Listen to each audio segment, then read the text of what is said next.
아무런 예고도 없었습니다. 그날 아침까지 멀쩡했던 사람을 치매라는 이유 하나로 병원에 가두는 일은 정말로 벌어졌습니다. 왜 이러세요? 나 정신 멀쩡해요. 내 이름도 알고 오늘이 무슨 요일인지도 알아요. 이름도 생일도 주소도 심지어 며느리가 명절에 안 왔는지도 정확히 말할 수 있었어요. 그런데 아무도 그녀의 말을 믿지 않았습니다. 저는 계속해서 소리쳤어요. 근데 아무도 눈도 깜짝 안 하더라고요. 가족이 동의했어요. 걱정 마세요. 그 한마디에 난 그냥 치매 환자가 되어 버렸어요. 내 이름은 박순애예요. 올해 70이 조금 넘었고 충청북도 단양 인근 한적한 시골 마을에 살고 있었어요. 이 동네서만 50년을 넘게 살았죠. 남편하고는 20도 안 돼서 결혼했어요. 가진 거라고는 아무것도 없었지만 둘이 손잡고 비 맞으면서도 일하러 나가고 그게 그렇게 좋았어요. 그 시절에 돈이라는 건 쌀 한 가마 사는 것도 일이었어요. 그래도 한 푼, 두 푼 모아가면서 남편이 어느 날 그러더라고요. 돈 한 자락만 있으면 먹고 사는데 걱정은 없을 거야. 그 말이 마음에 남아서 남편이 살아있는 동안 우린 조금씩 땅을 모았어요. 남들은 다 그 땅을 쓸모없다고 했어요. 산도 가까웠고 물길도 좋진 않았고요. 근데 농사는 참 잘 됐어요. 눈도 늘어나고 밭도 넓어지고 그냥 그렇게 조용히 살았어요. 누가 뭐 알아주지 않아도 괜찮았어요. 남편이 옆에 있었으니까요. 그렇게 40년 가까이 농사만 지었어요. 남편은 한 10년 전쯤 세상을 떠났고요. 그 후로도 혼자 땅을 지켜왔어요. 그런데요. 언제부턴가 동네에 이상한 소문이 돌기 시작했어요. 재개발이 들어온대. 골프장이 생긴다더라. 외지에서 땅 사러 온 사람이 많대. 처음엔 남 얘기인 줄만 알았어요. 우리 동네는 워낙에 외졌고 도로 하나 제대로 나 있는 것도 없었으니까요. 그냥 흘려들었어요. 그런데 사람들이 자꾸만 물어봤어요. 순애 씨 땅 얼마쯤 생각해요? 팔 거면 지금이 기회야. 갑자기 내 땅이 뭘 할 수 있는 땅이 된 거예요. 내가 농사만 짓던 땅이 누군가에겐 기회가 돼버린 거죠. 사실 처음엔 얼떨떨했어요. 남들은 어디에 있는지도 모를 땅이라. 나는 애초에 기대도 안 했거든요. 남편이 살아있을 때부터 농사만 잘 되면 돼 하면서 허리 휘도록 모아둔 땅이었는데 그게 지금은 수십억짜리 땅이 되어 있었어요. 참 이상하죠.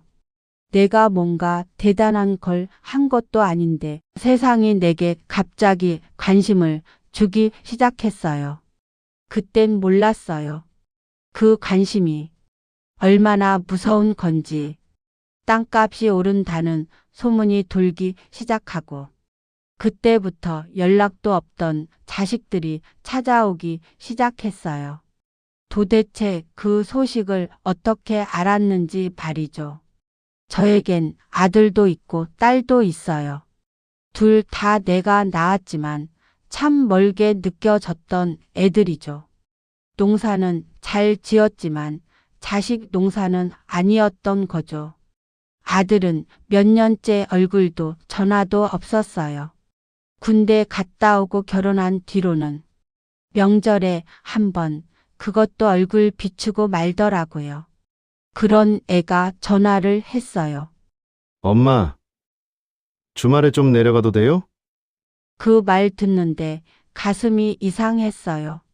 반가운데 어딘가 좀 낯설더라고요. 며느리도 같이 왔어요. 예전엔 눈도 안 마주치던 사람이 내 손을 잡으면서 이러더라고요. 어머니 손이 아직도 곱네요. 요즘은 외롭지 않으셨어요? 그 말이 귀에 박혔어요. 외로웠냐고 묻는 사람이 이제야 나타난 거죠. 딸은 서울에서 바쁘다며 거의 연락이 없던 애였는데 엄마, 이번에 김치 좀 담갔어요? 엄마가 그립더라. 그렇게 전화를 해왔어요. 나도 알아요.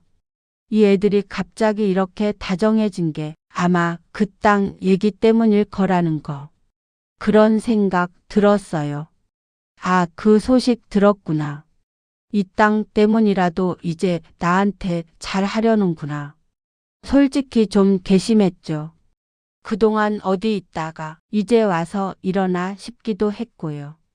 근데요, 그렇게 말하면서도 내 마음 한구석이 좀 녹는 거예요. 그래도 사람이 찾아오고 집에 웃음소리가 나고 식탁이 북적이는 그 기분은 참 좋았어요. 손주들이 할머니, 우리 놀러 와도 돼요? 하면서 다리 위에 앉아 있을 땐 괜히 눈시울이 뜨거워졌어요. 그 애들이 이렇게 변했다는 게 믿기지 않을 만큼 고마웠어요. 진심이든 아니든 그냥 좋아서 웃었어요. 오랜만에 집에 웃음소리가 돌아왔고 오랜만에 밥상이 꽉 찼어요. 명절처럼 북적거리는 집안이 그렇게 따뜻하게 느껴진 게 얼마 만인지 몰라요. 그런 생각도 들었어요.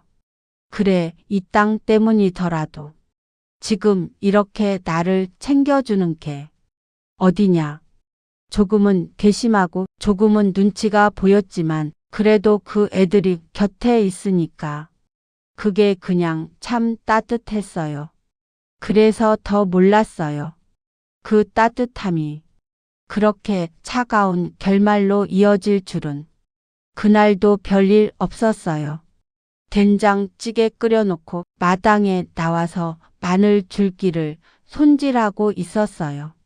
근데 갑자기 어질어질 하더니 눈앞이 하얘졌어요. 정신을 차렸을 땐 여기였어요. 병원이었어요. 낯선 형광등 불빛. 내 팔목엔 주사줄이 연결돼 있었고 손엔 이름표가 붙어 있었어요. 박순애 여자 1949년생. 옆엔 딸이 앉아 있었고 며느리가 뭔가 서류 같은 걸 들고 있었어요. 엄마, 걱정 마요. 일단 좀 쉬고 계세요. 어머니 큰 병은 아니래요. 그냥 좀 검사 받으시면 돼요. 그 목소리가 왜 그렇게 낯설게 들리던지요. 조금 뒤 의사가 들어왔어요.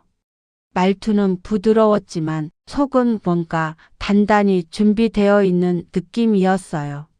어르신, 요즘 좀 깜빡깜빡하시죠? 요 앞에까지 나왔던 말이 생각 안 나거나 방금 한 행동이 기억 안 나는 일 없으셨어요? 아니요. 전 괜찮아요. 오늘 날짜도 알고 여기가 병원인 것도 알아요. 지금 제정신이에요. 그렇게 말했는데 그 사람 내 말을 받아 적지도 않더라고요.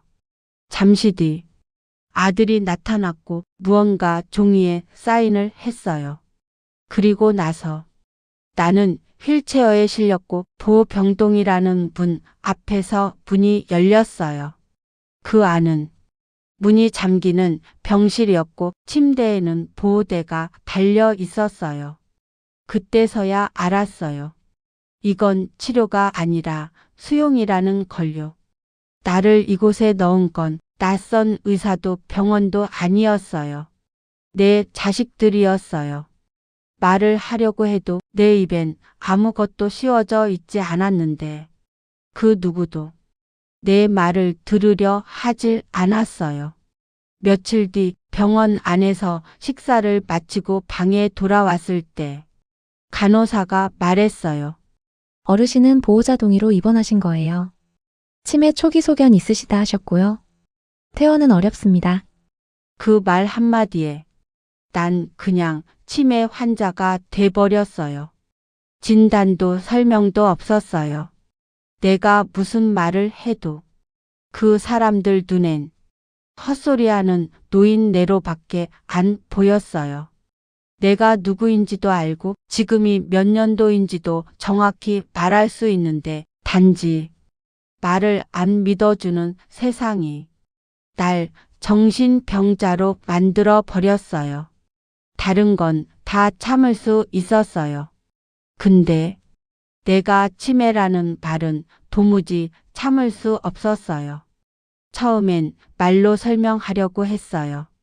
나 치매 아니에요. 지금이 무슨 요일인지도 알고 여기가 병원이라는 것도 알아요. 나 이름이 박순애예요. 딸은 수연, 아들은 철민, 손주는 태호, 윤슬 다 기억해요. 근데 간호사 눈빛이 딱 그러더라고요. 헛소리하고 계시네 하는 눈빛이요. 하루는 간호사 손을 붙잡고 다시 말했어요. 나 제정신이에요. 잠깐 어지러워서 쓰러졌던 거지. 내가 왜 여기에 있어야 하는지 모르겠어요. 그랬더니 간호사가 뒤돌아가면서 이렇게 말하더라고요. 또 시작이시네. 그 말이 내 머리에서 계속 맴돌았어요. 그래서 소리쳤어요. 진짜 소리 지를 수 있을 만큼 소리 질렀어요. 내 말 좀 들어줘요. 나 치매 아니에요. 내 정신 똑바로 박혀 있어요. 왜 아무도 내 말을 안 들어요? 근데 병실 문은 잠겨 있었고 밖에선 누구 하나 쳐다보지 않았어요. 어쩌다 한 명이 창문 너머로 날 봐도 눈은 피하더라고요. 내가 환자인 줄 아니까 이미 이상한 노인이 돼 있었던 거예요. 그렇게 몇 번을 외치고 나니까 목이 다 쉬었고 나중엔 힘도 없어서 그냥 조용히 울었어요. 침대에 앉아 있는데 어디선가 음악 소리가 들리더라고요. 환자들을 위해 틀어놓은 클래식이었어요. 근데 난 그 음악이 귀에 들어오질 않았어요. 내가 누군지 아는데, 내가 멀쩡한데 이 세상이 날 미친 사람 취급하는 그 상황 자체가 참을 수 없이 무서웠어요. 며칠이 지났는지 모르겠어요.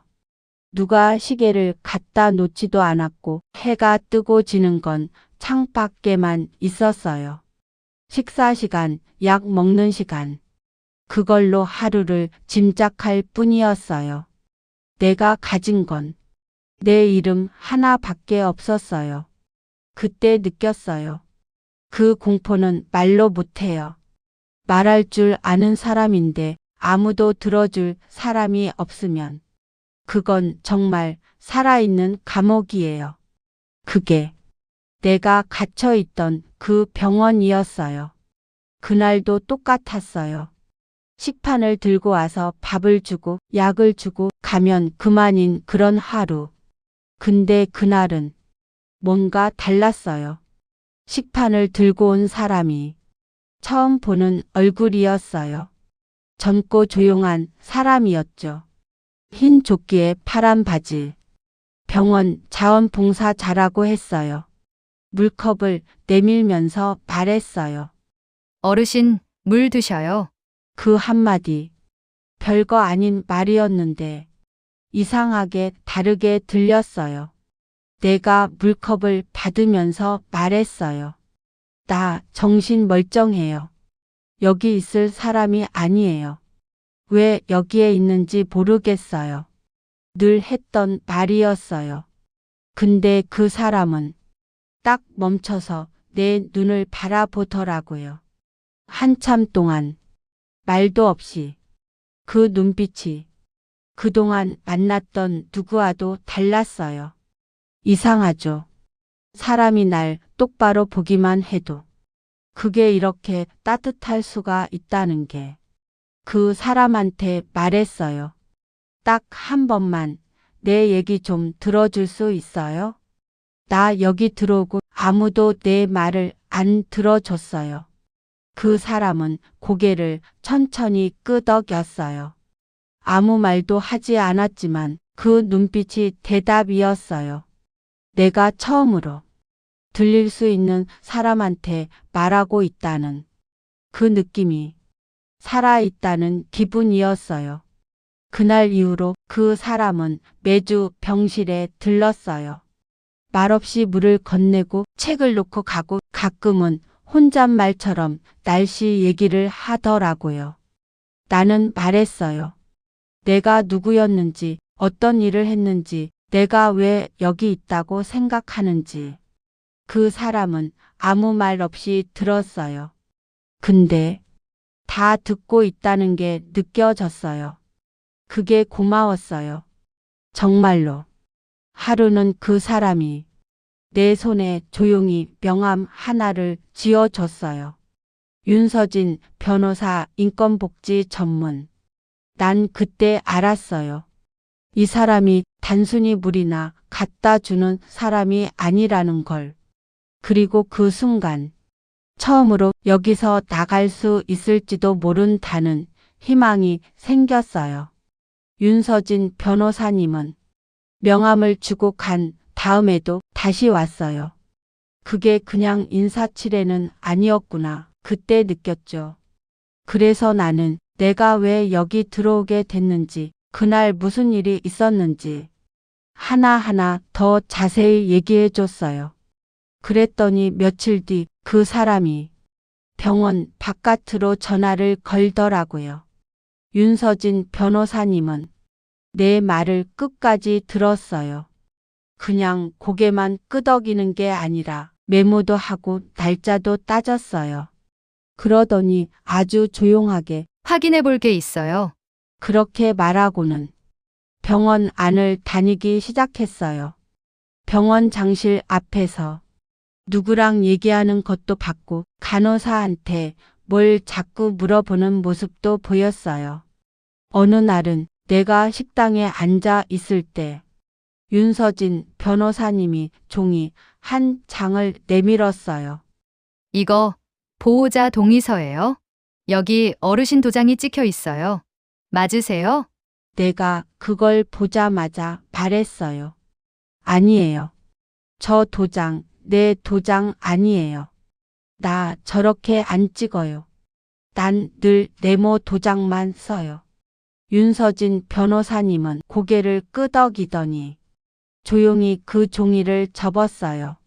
아무 말도 안 했지만 눈빛이 딱 그러더라고요. 뭔가 찾았다는 눈빛이요. 그리고 며칠 뒤 윤서진 변호사님은 병원 장실 앞에 다시 나타났어요. 이번엔 봉사복이 아니라 정장 차림이었어요. 병원 직원들이 놀란 눈으로 그 사람을 쳐다보더라고요. 윤서진 변호사님은 병원장에게 조용히 말했어요. 이분 자해 입원이 아닙니다. 도장 위조 정황도 있고 의사의 판단도 독립적이지 않았어요. 병원장은 말했죠. 보호자 동의로 들어오신 거예요. 정상적인 절차입니다. 윤서진 변호사님은 단호하게 말했어요. 그래서 제가 정상적인 절차인지 확인하러 왔습니다. 윤서진 변호사님의 뒷모습을 창문 너머로 보고 있는데 눈물이 났어요. 내가 아무리 소리쳐도 문 하나 못 열었는데 윤서진 변호사님은 말 한마디로 세 사람을 움직이더라고요.